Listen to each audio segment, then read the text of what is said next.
they're sussing out the depth of each other's love and figuring out if they're both willing to jump off the cliff.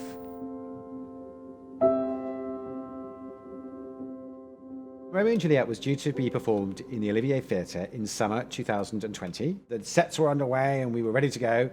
And then the pandemic hit. The production, of course, like every other production in the world, was cancelled. And yet, through David Sable, the producer, and Rufus Norris, the artistic director of the National Theatre, their vision, their tenacity said, hey, hang on, what about coming together and trying still to preserve something from that production? We know we can't do a play. We know we can't do an NT Live of recording that play in front of a live audience.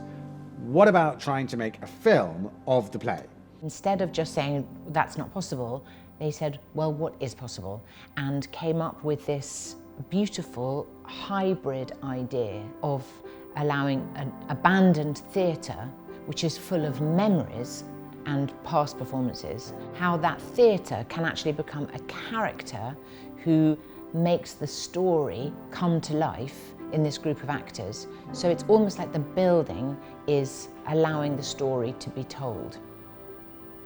We had the cinematographer with us from day one, so it was unlike any other film kind of thing or even a theatre thing, where we were all sharing ideas all the time. And so film references and pictures and paintings and music, so there's lots of things in the pot. How it's worked in reality has been magic. It's just kind of like film crew and theatre crew and actors and dancers. We've all been working out at the same time together. In the rehearsal room, we're giving it loads of energy. Yeah, and like trying to fill like a huge theatre-sized space, and then suddenly it's And then like, as soon can as you Tim is just there, like, do it in here. here, please. Like, keep still. Yeah, please. We're used to in theatre a single candle representing thousands, or a small bit of music telling us that we're in Egypt, whereas in a film we'd have some establishing shots of the Nile. And so this conceptually takes that idea and tussles with it. I think everyone was aware of trying to find a way to capture the experience of theatre in a way that is trying to engage the viewer in the same act of imagination as they experience when they come to the theatre, but when viewing a film. It's, I suppose, a reminder of the excitement and the joy and the danger of first risking yourself for the love and the affection of another. We're still all trying to work out what love means, or trying to find ways of articulating what love means and how complex love is and how sort of intoxicating it can be. Nobody wants them to be together. The whole world is against them being together, but they still fight till the end so that they can have a life with love instead of hate.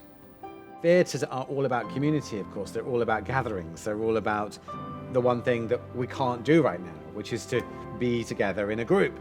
So of course it's eerie, of course it's poignant, of course it's filled with ghosts.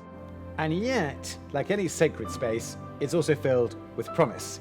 It's also filled with the extraordinary gestures, laughter, tears, passion that have filled the space where I'm sitting for decades and decades and decades. So actually, sitting here now, working in this space, filming in this space, has been an enormous act of hope and of celebration of what has come and what will come.